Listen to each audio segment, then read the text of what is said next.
What is up, you guys? Welcome back to my channel, and if you're new here, just welcome. My name is Gemma Jade, but today, finally, I have my very first video of listener stories. You guys have been sending me stories for pretty much since I started asking like 8 months ago, but I had some email issues and time constraint issues. But now I'm finally able to do them, and I got an overload of stories. I tried to go in the order that I received them, but I may not have. So if you sent me yours, don't worry. It's definitely going to be in the next one or the next one because I plan on continuing this as a listener stories series. This first one comes from Fox Buck, who is one of mine and Steve Stockton's regulars. I am so happy you sent this in, girl, because we were talking about mermaids and sirens quite a while back, which I think is what triggered me to ask you to send this story when you had mentioned it. So here we go. Hi, Gemma. Not sure if this needs a title. Maybe something like, What Did Homer Know? In reference to his story, Ulysses. It took place on Labor Day weekend, 1984 or 85. A friend and her sister was taking their kids on a road trip before school started. Me and my friend, I'll call her June, were dating twin brothers, and so we were invited to go along. We spent the weekend hitting all the tourist places in New Hampshire, Six Gun City, Santa's Village, Storybook Land, all the kid-friendly places. When we headed back for home, we entered Maine from the south. It was late morning, a fine sunny day, and warm. The kids wanted to go swimming, so we pulled off at Old Orchard Beach and piled out of the van. Me and June were walking together as the kids headed for the bathhouse to change. Soon her two boys sprinted by us. She said she should probably go with them and keep them out of trouble. I said, sure, no problem, and she walked on ahead. I had never been to the beach before, so I wandered through the amusement park. It was quiet. No people, no one at the rides or the concession stands. When I got to the beach side of the park, I paused and looked up towards where my friends were. Not a lot of people there either. There was a young couple with a black or chocolate lab with a bandana around its neck. Then I stepped out onto the sand. I was standing in a corridor of slowly swirling gray mist. It led across the beach, and at the end, I could see blue water and sky. I could hear these beautiful, compelling voices calling to me. They said, "What are you doing? Why are you still here? Come to us." And I wanted to go. I knew exactly what was going to happen. I was going to walk down the corridor and into the water. I would just swim until my physical body dropped away and I would be free. I felt no fear, no regrets whatsoever. But before I could take one step, a voice spoke loudly into my left ear. "You cannot do this. You have friends here. You are not alone." The voices in the corridor were gone. The next thing I remember, we were all in the van heading up the road towards home. I have no memory of the time between that and the disappearance of the voices and the corridor. I did have a heartache for 3 days afterwards, just a little zing of pain. It took me years to realize that the voice that told me I couldn't walk down that corridor was more important than the beautiful siren song. That I was meant to be alive for some reason. For those who might be wondering, no, I have never been back to Old Orchard Beach, nor would I ever go there alone. Wow, that is so interesting. I've had some weird things happen to me at the beach, but I want to say I've never been fortunate enough to encounter a mermaid or a siren, but I know that this was probably really scary for you and really confusing, so I don't want to say that it was fortunate. I just am so interested in these paranormal things that sometimes I think like, oh man, I want to experience that. But honestly, I can't even imagine, and I don't know what I'd do. I hate when certain paranormal experiences make me kind of lose time like that. So thank you so much for sending your story in, and thank you for your patience with me as it took me a long time to get it out into one of these videos. I'm glad that you listened to the other voice, the voice in your left ear, because you contribute. You have something to give to the world. And I know that I love knowing you, and I love discussing things with you, and I love when you're in the chats. You and I have had some kind of deep conversations about your beliefs versus my beliefs and things that I put in videos. And I'm always interested to have someone that I'm on the same level with, even if they completely disagree with me. So thank you so much, Foxbuck. I love you, girl. And again, I'm so glad you listened to the other voice.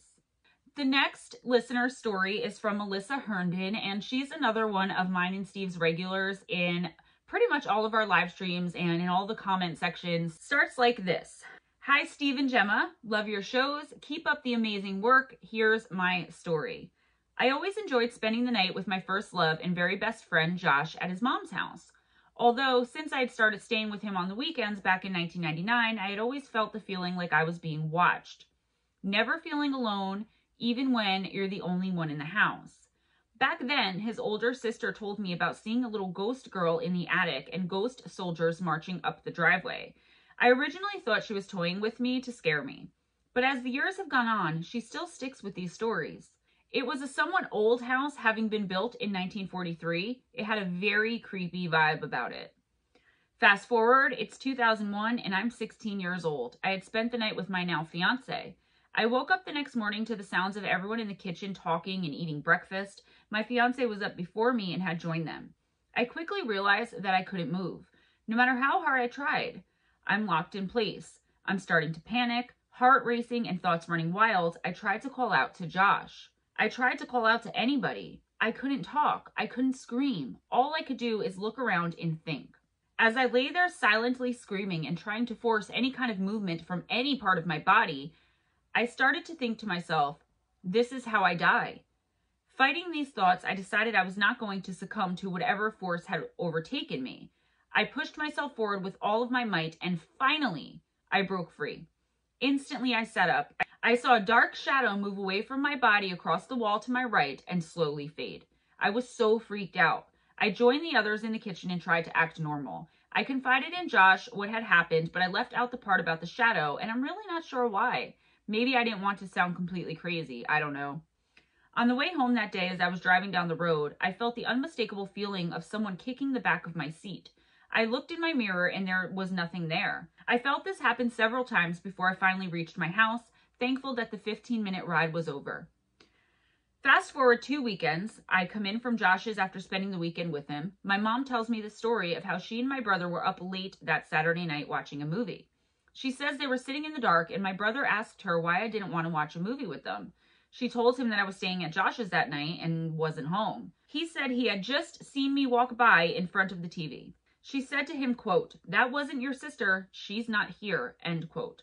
He was totally freaked out by this and went to check my room and then the rest of the house, only to confirm that I was not home.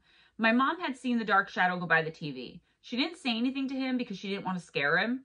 She knew they were the only 2 people in the house at the time. This story chills me to the core. It only confirms what had happened a couple weeks prior to me. I told my mom what had happened to me when I awoke that morning a couple weekends ago and about the kicking on the back of my car seat on the way home. She was horrified. She told me that I had brought something home, a spirit or demon, but definitely something. I'm now 36. I still live in the same house. I bought it from my parents and they downsized. Over the years, I never experienced anything else from this shadow entity, apart from thinking I see something out of the corner of my eye, being watched or not alone, or something to that effect. When I was roughly 25, I battled some serious demons of my own with prescription painkillers and insomnia, among other things. I started to experience what the doctor later described as sleep paralysis every single night for a while, and then it slowly dissipated. It was pretty common and almost a part of my nightly routine for about 3 years, though. Some of the scariest things I've ever seen in my life. There's no fear like waking up in a dark room lit only by moonlight with the feeling of something holding you down. Then the covers slowly rise in front of your face and all you could see is a red-eyed demon with a wide, drooling mouth growling and crawling at your flesh. Thank God those days seem to be over. I can understand the medical definition of sleep paralysis, but until you've been there, I don't think you can really grasp how scary these episodes are. And why is it, when you pray, only then does the evil leave you? Medical or spiritual paranormal? It's hugely debated online as I've researched it over the years. I really don't recall one person that has ever experienced it believing the medical definition, though. Either way, I know that first experience was paranormal in nature because I'm not the only one who saw it. My mom still gives me hell for bringing, quote, that thing, quote, home.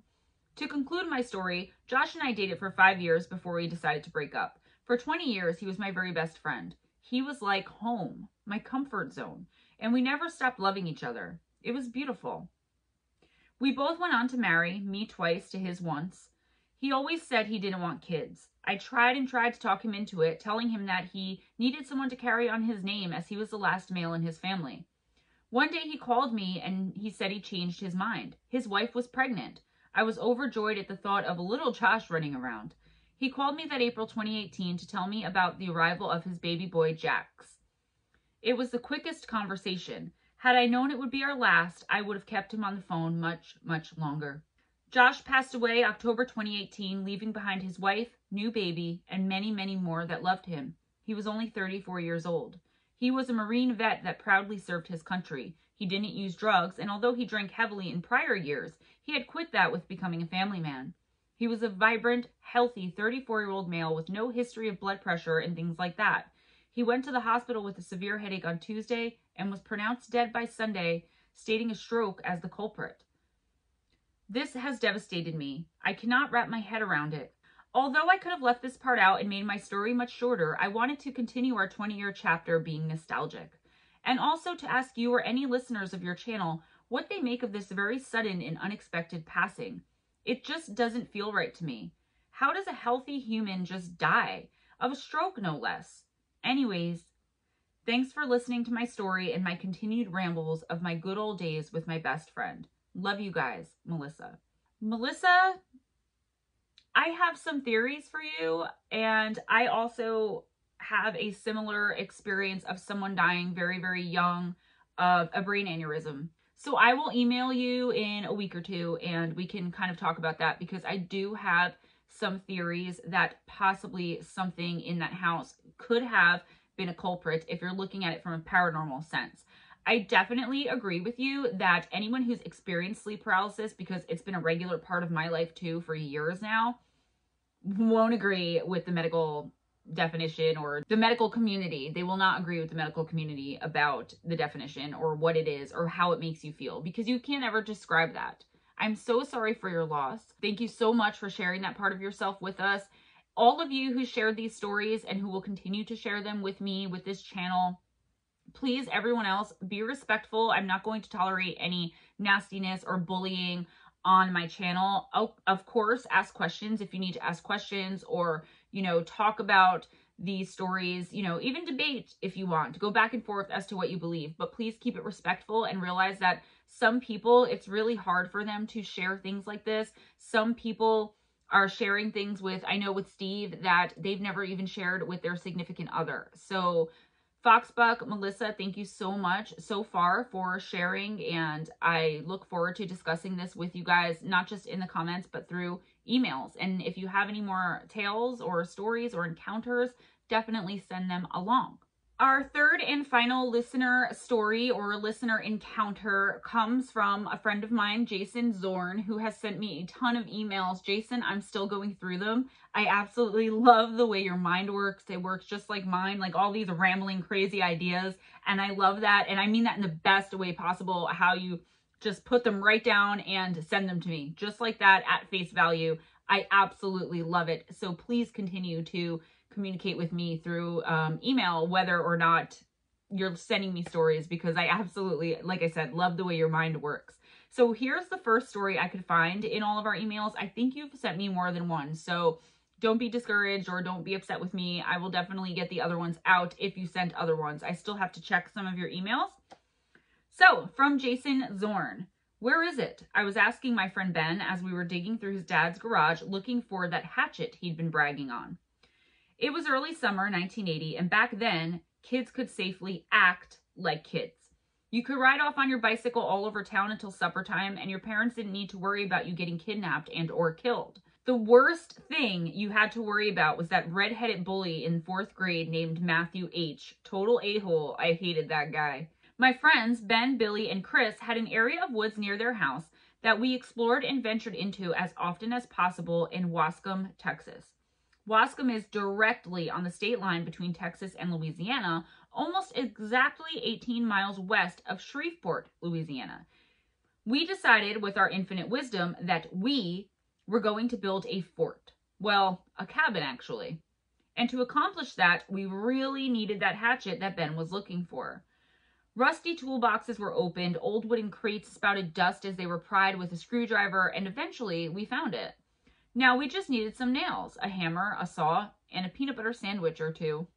Quietly, we gathered our supplies, because if Ben's dad found out we were stealing his tools, we'd all be in a lot of trouble. The sawing of trees resonated throughout the forest, logs being set in place with the pounding of hammers. Log after log was laid upon another, and eventually the walls were set, and only the roof needed construction. And it was then that we all realized that something was missing. A door. We never made an opening for a door. And now we're all looking at each other, trying to determine who was the most stupid among us. But to deflect from the current situation, I said, quote, "Hey, why don't we just build a hatch on the roof, build a ladder, and just go in and out of the cabin through that?" End of quote. After moments of pondering and head scratching, everyone kind of agreed it was a fairly decent idea, and so we went to work. Our fort/cabin was completed. 2 days later, I ventured into the woods, as I often did, because I always loved the woods and being alone more than I cared for civilization and people. My jaw hung open as I viewed the cabin, or at least where the cabin used to be. Logs were strewn about over a span of 30 yards, ripped one from another by sheer force. Some of the logs were twisted and broken in half. My first thought was, why did my buddies do this? My second thought was, those a-holes. A day went by and I gathered my friends together to question them about the demise of our cabin. Seemingly, they were just as shocked as me. Chris said, "Man, I ain't been out of the house for nearly a week. My parents been working and I've had to watch my little brother." Ben said, "I dang sure didn't do it. My dad found out we took his tools and I got a spanking and grounded for 2 weeks." Billy said, "I don't even like going in the woods, especially by myself. And why would I tear up something we spent so much time building?" The excuses made sense. I couldn't argue. And nobody ever goes into those woods except us kids. So who completely destroyed our cabin? I would have to say, also, you should be asking who or what completely destroyed your cabin. Again, I want to thank all 3 of you, Foxbuck, Melissa Herndon, and Jason Zorn, for contributing to the Listener Encounters video. My first one, I'm a little bit nervous, as you guys can probably tell, because I'm not used to doing this format, and my show is not like Missing Persons and Mysteries where I'm just like, it's just my voice. So I'm trying to do like a little bit of that interaction too. Let me know if you like this, if you like me to read it and then comment on it and that kind of stuff. I feel pretty good doing it. Like I said, just a little bit nervous though. This video is pretty short, but I am going to go, I think I have some more listener stories in my email that I need to just double check and compile. And I'll do another listener story really, really soon. And for everyone who has sent in encounters and stories, or who will send in encounters and stories, if you weren't on this one, this was just the first 3 that I kind of came across in my mad craziness that is my email right now. So as soon as I get that sorted out, I can kind of go in a little bit more of order. So please give this video a big thumbs up if you liked spending this time hanging out with me. And also for the people who were brave enough to send in their encounters and their stories, I appreciate you guys so much. Please comment. Let me know what you guys think. Remember to be respectful and to comment how you would want someone to comment if you put yourself out there like this. Again, I'm not going to tolerate any bullying, but I know I really don't have to say that to you guys because my subscribers are amazing. Also, share this video if you think it's worth sharing and spread the love. Please be sure and check out the description box. There will be links to the 3 different live streams each week that Steve Stockton and I do. Fireside Chat on Sunday nights, De-Zombified on Wednesday nights, and Campfire Stories on Friday nights. Sunday and Fridays on Missing Persons and Mysteries, and Wednesday on De-Zombified. Also, you'll find information and links for my PayPal and Patreon if you are able to and want to help to support the channel financially. Guys, until next time, have your best day, have your best night, go in grace, be kind to each other. It costs nothing. I love you guys. Mwah. Bye-bye.